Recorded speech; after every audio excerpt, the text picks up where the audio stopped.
김포 성화교회 3월 29일 주일 예배 오신 여러분을 환영합니다. 우리가 진정으로 원하는 것은 주님을 사랑하고 찬양하는 것임을 고백하며 원하고 바라고 기도합니다를 찬양하겠습니다. 이 세상을 살아가는 동안에 나의 힘을 의지할 수 없으니 기도하고 낙심하지 말 것은 주께서 참 소망이 되심이라. 이 세상을 살아가는 동안에 이 세상을 살아가는 동안에 나의 힘을 의지할 수 없으니 기도하고 낙심하지 말 것은 주께서 참 소망이 되심이라. 하나님의 꿈이 나의 비전이 되고 예수님의 성품이 나의 인격이 되고 성령님의 권능이 나의 능력이 되길 원하고 바라고 기도합니다. 주의 길을 걸어가는 동안에 주의 길을 걸어가는 동안에 세상의 것 의지할 수 없으니 감사하고 낙심하지 말 것은 주께서 참 기쁨이 되심이라. 주의 길을 걸어가는 동안에 세상의 것 의지할 수 없으니 감사하고 낙심하지 말 것은 주께서 참 기쁨이 되심이라. 하나님의 꿈이 나의 비전이 되고 예수님의 성품이 나의 인격이 되고 성령님의 권능이 나의 능력이 되길 원하고 바라고 기도합니다. 하나님의 꿈이 나의 비전이 되고 예수님의 성품이 나의 인격이 되고 성령님의 권능이 나의 능력이 되길 원하고 바라고 기도합니다. 원하고 바라고 기도합니다. 아멘. 주와 함께 간다면 우리 두려울 게 없습니다. 고난 주간인 지금 주와 함께 가기를 소망하며 목표와 같이 길 가는 것 찬양드리겠습니다.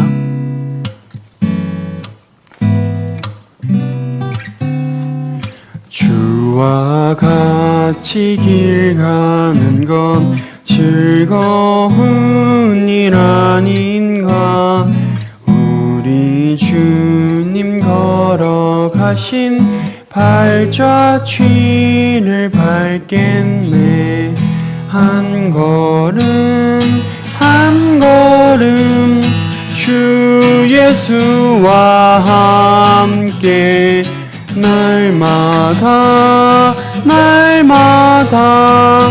우리 걸어가리.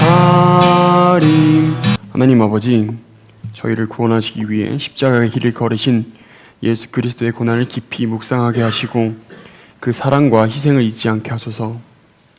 저희가 죄 가운데 있었을 때에도 끝까지 사랑하신 주님의 은혜를 기억하며 회개하는 심령으로 주님께 나아가게 하소서. 주님의 고통을 생각할 때 저희의 삶 속에 아직 내려놓지 못한 죄와 욕심을 깨닫게 하시고 날마다 십자가를 지고 주님을 따르는 삶을 살게 하옵소서. 고난 속에서도 순종하신 주님처럼 저희도 어떤 상황 속에서도 믿음을 지키게 하시고 사랑과 용서로 살아가게 하옵소서. 이 한 주간 세상의 분주한 속에서도 주님의 십자가를 바라보며 더 깊은 은혜와 평강을 누리게 하시길 간절히 소망합니다. 감사드리며 이 모든 말씀 예수님의 이름으로 기도드립니다. 아멘. 교회 소식을 말씀드리겠습니다. 김포성학에 오신 여러분을 예수님의 이름으로 축복하고 환영합니다. 우리 교회 표어는 기도로 자라가는 교회입니다. 늘 말씀드리듯이 기도는 특별히 인격적인 하나님과의 만남입니다. 이 기도가 바로 은혜의 방편이다라는 걸 절대 잊지 마시기를 바랍니다. 기도를 통하여 신앙이 성장해 갈 수 있기를 바랍니다. 오후에 성경 공부가 있습니다. 그리고 전도가 지난주부터 시작되었는데 이 생명의 주소가 김포성화교회를 통해서 잘 이루어질 수 있도록 기도해 주시기를 바랍니다. 이번 주간은 고난주간입니다. 예수님의 고난에 동참하시는 마음으로 보내시기를 바랍니다. 그리고 다음 주일은 부활절인데 부활의 생명을 주신 은혜에 감사하시기를 바랍니다. 후원하는 선교사님 김경민 목향이 선교사님 위해서 기도해 주시기를 바랍니다. 이상입니다. 그때 예수께서 대답하여 이르시되 천지의 주제이신 아버지여 이것을 지혜롭고 슬기 있는 자들에게는 숨기시고 어린 아이들에게는 나타내심을 감사하나이다. 옳소이다. 이렇게 된 것이 아버지의 뜻이니이다. 내 아버지께서 모든 것을 내게 주셨으니 아버지 외에는 아들을 아는 자가 없고 아들과 또 아들의 소원대로 계시를 받은 자 외에는 아버지를 아는 자가 없느니라. 수고하고 무거운 짐진 자들아 다 내게로 오라. 내가 너희를 쉬게 하리라. 나는 마음이 온유하고 겸손하니 나의 멍에를 메고 내게 배우라. 그리하면 너희 마음이 쉼을 얻으리니 이는 내 멍에는 쉽고 내 짐은 가벼움이라 하시니라. 아멘. 여러분 적당히라는 말 자주 쓰시나요? 소금을 적당히 넣었더니 계란 후라이가 참 맛있더라. 이때 쓴 적당히는 꼭 알맞게라는 아주 긍정적인 의미로 쓰이는 경우입니다. 그런데 적당히는 부정의 뜻으로도 잘 사용합니다. 적당히 둘러댔다. 적당히 넘어갔다. 이때 적당히는 정확하지 않게 대충 책임을 회피하며 라는 뜻입니다. 이 두 번째 적당히가 삶의 태도가 될 때 심각한 문제가 됩니다. 여러분 타이타닉호 잘 아시죠? 타이타닉호는 절대 침몰하지 않는 배라고 불렀습니다. 건조 당시에 그렇게 불린 이유는 그 배의 설계 때문입니다. 보통 배의 하부 구조를 보면 어디에 부딪히거나 이상이 생겼을 때 그 물이 들어가는 그 부분이 제한된 공간에만 이렇게 한정될 수 있도록 이렇게 격실을 만듭니다. 그러니까는 배 하부 구조를 여러 조각으로 이렇게 쪼개서 방을 만드는데 이 타이타닉의 하부 구조는 총 16칸의 격실로 되어 있습니다. 그리고 이 중 4칸의 격실이 손상되어서 물이 들이차더라도 이 배는 끄떡없이 물에 뜨도록 그렇게 잘 설계되었습니다. 그래서 사람들은 이 배는 절대로 침몰하지 않을 것이다 이렇게 생각했죠. 근데 여러분 아이러니하게도 이 배는 바로 첫 항해 때 침몰해버리고 말았습니다. 결과는 빙산과 충돌했기 때문입니다. 그런데 과정을 살펴보자면 이것은 분명히 천재가 아니라 인재다라는 것을 알 수가 있는데 6번에 걸쳐서 계속해서 들어오는 빙산에 대한 경고가 3번 정도 완전히 무시됩니다. 그 전날에 전산 시스템이 잠깐 고장이 있어서 이제 사람들이 전보를 치는 일들이 이렇게 미뤄졌고 그래서 전산실에서는 이 임무가 많이 쌓였습니다. 그러니까 들어오는 정보를 선장에게 전하기보다는 이 밀린 정보를 처리하느라고 전산실 안에 들어온 이 경고가 전산실 밖으로 나가지 못했습니다. 그리고 이 타이타닉의 최고 속도가 시속 44km인데 달도 뜨지 않은 이 밤에 거의 최고 속도에 육박한 41km로 달렸습니다. 왜 그랬을까요? 기록을 세우고 싶어서. 얼마나 이 큰 배, 위용 있는 배입니까? 그리고 이제 이 배를 운행하는 선장은 이 배로 말미암아 자기의 이 명예가 한참 올라갈 수도 있잖아요. 그래서 남들이 생각하지 못한 업적을 이루고 싶어서 이 41km로 이 어두운 밤을 달렸습니다. 그리고 이 배가 출항할 때 쌍안경이 들어있는 그곳에 열쇠 인수인계가 되지 않아서 이 사람들은 이제 높은 꼭대기에서 막루에서 이 경계를 할 때 육안으로만 이렇게 살펴볼 수밖에 없었습니다. 여러분, 그 추운 이 겨울에 이 추운 지역을 지나가는 사람이 얼마나 눈을 크게 뜨고 경계를 하겠습니까? 추우니까 들어왔다가 호흡 불다가 또 보고, 이렇게 해서 세 가지, 경고무시, 과속, 경계의 실패, 이것이 복합적으로 작용하면서 결국은 빙산에 충돌하게 되었고, 그래서 배가 침몰했습니다. 적당한 과신이 있었죠. 이 배는 절대로 가라앉지 않을 거야. 그리고 적당한 무시가 있었습니다. 경고도 무시하고, 그리고 속도도 무시하고, 너무 빨라서 빙산에 이제 부딪힐 그 순간에 제대로 각도를 꺾지 못했습니다. 그리고 이 속도가 가속이 이미 붙어서 부딪히고 나서도 한참 앞으로 진행할 수밖에 없어서 격실이 4칸 이상이 손실되면서 배가 이 차가운 바다에 가라앉고 말았습니다. 여러분, 이것이 일상생활에서도 이러한 태도, 적당히 하는 이 태도가 문제지만 신앙생활에서도 이 적당히는 그대로 위기로 나타납니다. 여러분, 하나님을 아주 모르는 사람보다 하나님을 알고 있다라고 착각하는 사람이 훨씬 더 문제가 큽니다. 적당한 거리에서 나는 하나님을 잘 알고 있다 생각에 머물고 태도도 그럴듯하게 취해서 정말 하나님을 잘 아는 것처럼 착각하는 사람, 이 사람의 문제가 훨씬 큽니다. 왜냐하면 모르는 사람은 알고 싶어서 추구하죠. 근데 아는 사람은, 안다 생각하는 사람은 이미 알고 있다라고 생각하기 때문에 추구하는 바가 되게 느리고 더딥니다. 말씀을 들어도 새롭지가 않습니다. 익히 들은 말이에요. 회개가 잘 일어나지 않습니다. 그리고 마음이 쉽게 움직이지 않습니다. 왜 그렇습니까? 이미 안다고 생각하고 아는 만큼 실행하는 것으로 착각하고 있기 때문에 자기는 가만히 있는데 뭔가 하는 것 같아요. 잘하는 것 같아요. 하나님을 안다는 과신이 크면 클수록 영적 자극은 무뎌지고 주관적인 행동에 과감해집니다. 그래서 신앙의 연수가 쌓일수록 충직을 맡을수록 더 교만해져 가는 사람들이 있습니다. 이런 사람들의 삶의 특징은 회개가 없습니다. 애통이 없습니다. 변화가 없습니다.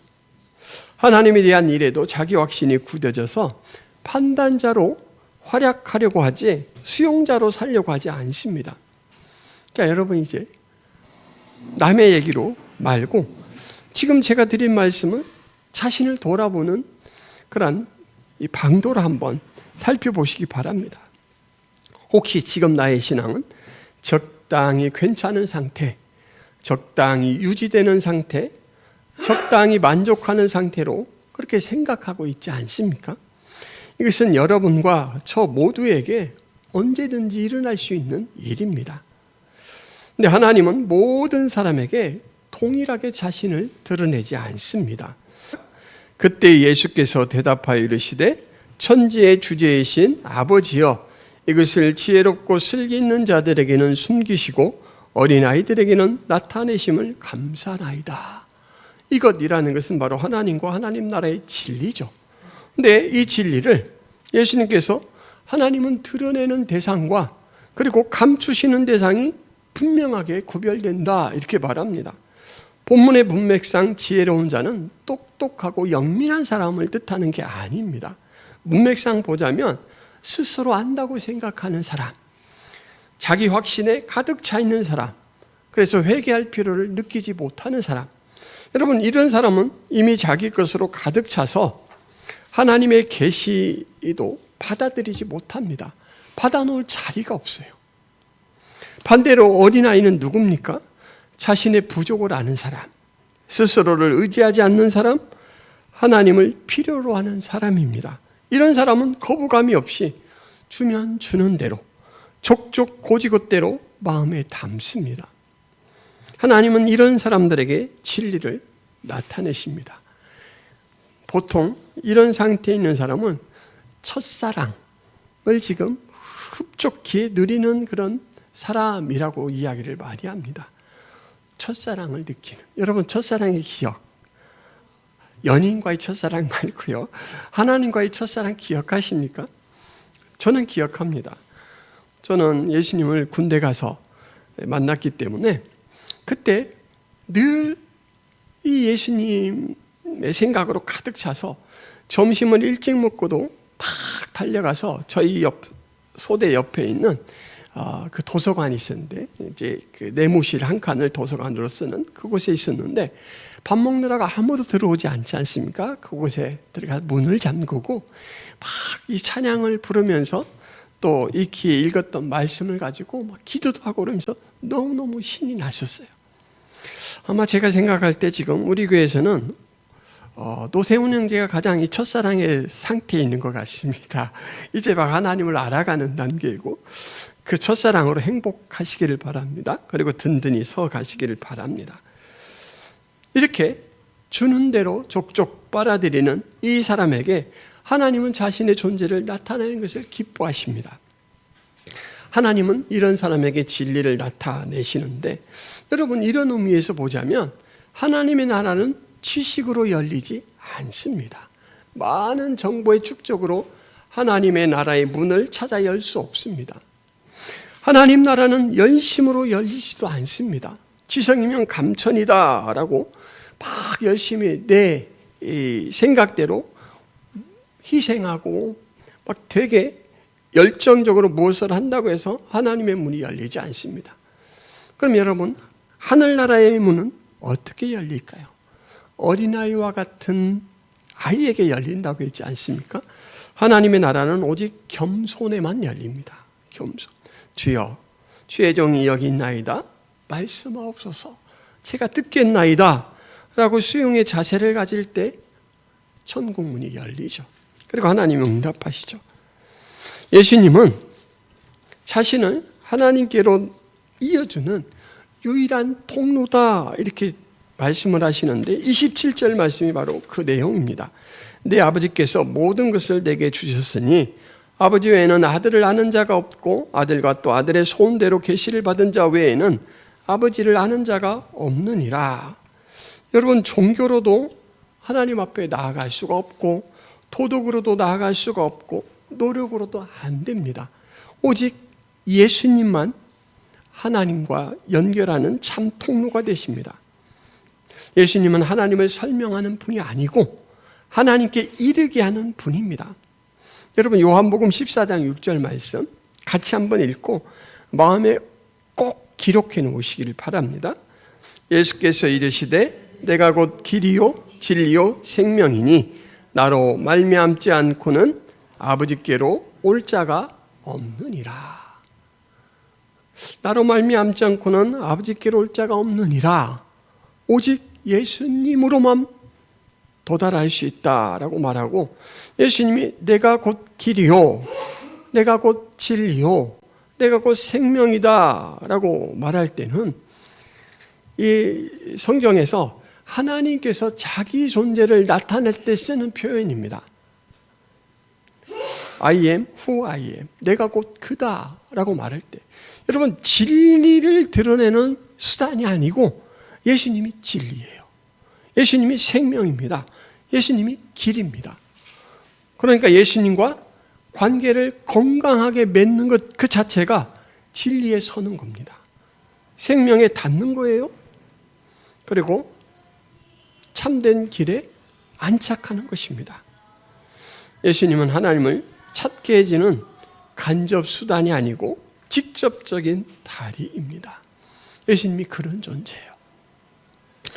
그러니 여러분, 예수님과의 관계를 잘 세우셔야 됩니다. 아셨죠? 잘 세우셔야 됩니다. 잘 세우고 계십니까? 예. 이동규 교수라는 분이 겸손에 대해 이렇게 핵심을 꿰뚫는 말씀을 하셨습니다. 여러분 한번 따라해 보시겠습니다. 겸손은 허리의 각도가 아니라 마음의 각도입니다. 예, 마음의 각도입니다. 우리가 살아가면서 자기 이익 여부에 따라서 또 자기 기분 여부에 따라서 얼마든지 관계를 잘 맺고 또 겉으로는 그럴듯하게 맺을 수 있습니다. 그런데 하나님과의 관계에서는 그렇게 허리를 90도 폴더 인사로 예수님을 맞이한다라고 해서 좋은 관계가 아니라 정말 마음이 그렇게 꺾여 있는가, 이게 되게 중요하다라고 말합니다. 여러분, 자기 이익을 생각하면서 90도로 꺾는다 할지라도 그 관계의 핵심 주도권은 자기에게 있는 거예요. 내가 아쉬우니까 혹시 이 사람이 이제 이 자리보다 높아지면 나에게 어떤 작용을 할 수 있으니까 지금 잘해놓자 하면은 이렇게 꺾더라도 사실은 자기를 위한 거잖아요. 그러니까 가장 안쪽의 핵심에는 자기애가 있는 거예요. 자기애를 버리지 않는 상태에서는 겸손한 신앙이다 할 수가 없습니다. 그래서 예수님 앞에 바로 이 마음의 각도를 참되게 꺾는 게 중요하다라고 이렇게 말하고 있습니다. 애매한 거리에서 순종인 듯 순종 아닌 듯 순종 같은 그런 모습을 보이는 것은 진정한 순종이 아닙니다. 여러분, 예수님 앞에 마음의 각도가 온전히 꺾여지시기를 바랍니다. 예수님은 오늘 말씀에서 우리를 안식으로 초대하십니다. 28절 말씀, 수고하고 무거운 짐진 자들아 다 내게로 오라, 내가 너희를 쉬게 하리라. 여러분, 짐이 얼마나 무겁습니까? 집사님 몇 킬로를 짊어지고 계십니까? 저보다 많은 무게를 짊어지고 계십니까? 아니면 가벼운 무게를 짊어지고 계십니까? 지금 제가 이렇게 수고하고 무거운 짐진 자들아 그러니까 각자 헤아려 볼 거예요. 나는 그렇게 무거운 짐이 없는데. 신방을 갔더니 목사님, 저는 기도할 내용이 없어요.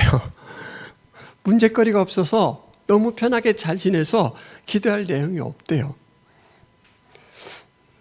그렇게 느끼는 사람은 참 행복할 거예요. 고민스럽지 않고 마음이 안타깝지 않으니까. 근데 여러분, 여기에서 이 무거운 짐이라는 것은 생활 속에 맞닥뜨리는 어려움만 이야기하는 게 아닙니다. 우리는 존재 그 자체로서 무한한 이 무게의 짐을 가지고 있는데 그것은 바로 죄의 짐입니다. 죄의 짐. 이 죄의 짐은 무엇으로도 덜 수가 없어요. 오직 예수님 안에서만 이 죄의 짐이 내려집니다. 여러분 잘 아시다시피 철로 역정에 이 크리스찬이라는 그 사람이 이 무거운 짐을 지고 막 가죠. 그래서 그가 짐을 지고 가다가 예수님을 만났을 때 그 짐을 드디어 내려놓게 됩니다. 죄의 짐, 그리고 여러 율법이 부담 지우는 자기의 부담감, 살아야 한다는 압박감, 실패와 죄책감, 인생의 많은 무게, 이 모든 것을 지고 있는 사람에게 지금 이 말씀을 하시는 거예요. 우리의 존재 자체에서 오는 버거움, 생활 속에서 오는 어려움 모두 그대로 지고 예수님 품으로 나오시길 예수님은 바랍니다. 예수님은 내게로 오라 이렇게 하셔요. 왜냐하면 여러분, 회복된 관계 안에서 모든 문제는 해결되고 새 생명이 시작되기 때문에 그렇습니다. 예수님의 생명이 우리에게 공급되기 때문에 그렇죠. 지금 이 자리에 앉아있는 여러분 중에서 이미 지쳐있는 분이 계실 겁니다. 버티고 있지만 무너지고 있는 분들도 있을 거예요. 괜찮은 척하지만 힘든 분이 있을 것입니다. 비유를 하자면 목에까지 이제 물이 차서 정말 요 한 뼘도 안 되는 이제 위기 속에서 과연 어떻게 할까? 무엇으로 이 문제를 해결할까? 이런 분도 계실 거예요. 그런 분들에게 예수님은 내게로 오라 이렇게 말합니다. 내게로 오라. 내게로 오라 이 말씀은 1인칭 시점으로 들을 수 있을 때 다수를 향한 공동선언이 아니라 바로 나를 위한 말씀, 이라고 느끼고 반응할 때 천국이 임합니다. 예수님은 초대 응한 사람과 어떻게 하실 것인지 그 비밀을 나타내 주셨는데 29절에 나는 마음이 온유하고 겸손하니 나의 멍에를 메고 내게 배우라. 그리하면 너희 마음이 쉼을 얻으리니 이렇게 말합니다. 여러분 우리가 상식적으로 멍에를 맨다라는 것은 뭔가 짐을 지는 거잖아요. 멍에라는 것은 이제 수레 같은 걸 끌기 위해서 이렇게 소나 말 같은 짐승들이 이 목에 매는 그런 것인데 멍에를 지운다라고 할 때는 뭔가 새로운 부담을 올려놓는 것이네 이렇게 생각할 수가 있어요. 그런데 여러분 이 멍에라는 것은 성경에서 스승의 가르침에 순종하는 제자의 삶을 상징합니다. 그러니까 이전에 내가 주인 된 삶을 버리고 이제는 선생 대신 예수님의 삶을 추구한다, 쫓는다라는 그런 의미입니다. 세상 사람들은 에이 그게 뭔 자유예요, 그게 뭔 생명이에요 이렇게 말할 수 있어요. 왜냐하면 세상 사람들은 멋대로 살아야 자유롭다라고 생각합니다. 여러분 정말 그렇나요? 무질서 속에 사는 것, 이거는 내가 힘이 있고 할 때는 막 온전히 자유한 것 같지만 나보다 더 힘이 있는 사람이 나타나면 이제 그 사람에게 나는 치이고 꺾입니다. 무질서는 좋은 것 같지만 사실은 대혼란을 가져오죠. 참된 질서가 안정과 안정을 줍니다. 예수님의 멍에는 바로 이 안정과 안정을 주는 그런 질서입니다. 예수님께서 나의 멍에를 메고 내게 배우라 이렇게 말합니다. 여러분 예수님의 멍에를 우리가 메면 예수님은 어디 계실까요? 멍에를 붙들고 이려 하면서 우리를 이리 끌고 저리 이끌까요? 그렇지 않습니다. 이 멍에는, 이스라엘의 이 멍에는 원래 2마리의 짐승이 이 기구를 끌게 이렇게 되어 있습니다. 구조가. 그래서 우리가 한쪽 멍에를 메고 있으면 예수님이 다른 쪽 멍에를 메고 있는 거예요. 예수님께서는 능력도 있으시고 길도 잘 아시는 분이에요. 그래서 예수님과 함께 멍에를 같이 맨다라는 것은 그의 삶의 동반자가 되는 것입니다. 동참자가 되는 거예요. 그렇기 때문에 예수님이 이끄는 삶, 방식으로 따라가는 거죠. 그래서 절대 안정과 안전을 기대할 수가 있습니다. 내 옆에서 나의 동반자가 되시는 분, 이제는 너의 방식대로가 아니라 내 방식대로 살아라. 너의 힘으로 버티지 말고 내가 주는 힘으로 살아라. 내 기준으로 판단하지 말고 내가 제시하는 가치를 추구하라. 그것이 나와 함께 사는 것이다. 지금 예수님께서는 초대하시고 그렇게 얘기하시는 거예요. 그래서 여러분 안식은요 예수님께 나오는 것에서 시작되고 예수님과 함께 사는 삶에서 완성됩니다. 아셨죠? 나오는 것으로 끝이 아니고 매 순간 그 멍에에 자발적으로 들어갈 때 그 삶의 실행 과정 속에서 완성되는 거예요. 예수님과 함께 멍에를 메고 예수님의 동반자로, 예수님의 동행자로 살아갈 때 어떤 변화가 있느냐면 짐은 있는데 마음은 가볍습니다. 책임이 있는데 영혼은 자유로워요. 그리고 순종은 있는데 기쁨이 살아납니다. 그렇습니까, 여러분? 아멘이십니까? 얼마 전에 오신 남복희 권사님이 왜 하나님이 다스리는 세상 속에 여전히 사람들은 고난을 당하고 있습니까? 라고 이야기할 때 죄로 말미암아 그렇다라는 걸 설명하시면서 이런 이야기를 하셨어요. 하나님 앞에 구원받은 성도가 똑같이 이 세상을 살아가는 그 모습에 대해서 이런 비유를 들었습니다. 한 집안에 하녀가 여러 가지 일을 해요. 빨래도 하고 청소도 하고 밥도 짓고 주인의 수종도 듭니다. 하녀가 하기 때문에 의무예요, 의무. 이것으로 칭찬받을 일은 거의 없어요. 왜 당연한 일이니까. 근데 그 하녀가 너무너무 좋아서 주인이 그 하녀와 결혼을 했어요. 자, 이미란 집사님, 주인과 결혼한 하녀라고 생각해 보세요. 이제는 그 일 안 하고 싶습니까? 이제는 그냥 비단 옷 입고 꽃바람 쐬러 가고 싶고 이러고 싶습니까? 그러고 싶죠. 그런데 여전히 그 일을 해요. 왜냐하면 이제는 자기 일이 됐어요. 예전엔 남의 일을 해주는 것인데 지금은 내가 이 일을 함으로 인해서 우리 가정이 더 행복해져요. 근데 여러분, 똑같은 일을 하지만 하녀가 할 때와 안주인이 할 때는 달라요. 안주인의 모습으로 할 때는 너무너무 기쁜 거예요. 이걸 함으로써 얼마만큼 이제 우리의 경제에 도움이 되고, 이걸 함으로써 내가 사랑하는 우리 하인들 중에 어떤 사람들이 좀 힘을 이렇게 짧은 시간이지만 가질 수 있다. 이것들을 막 생각하면서 하는 일이 너무 기뻐요. 그래서 이런 사람들은 만나면 저절로 막 콧노래를 해요.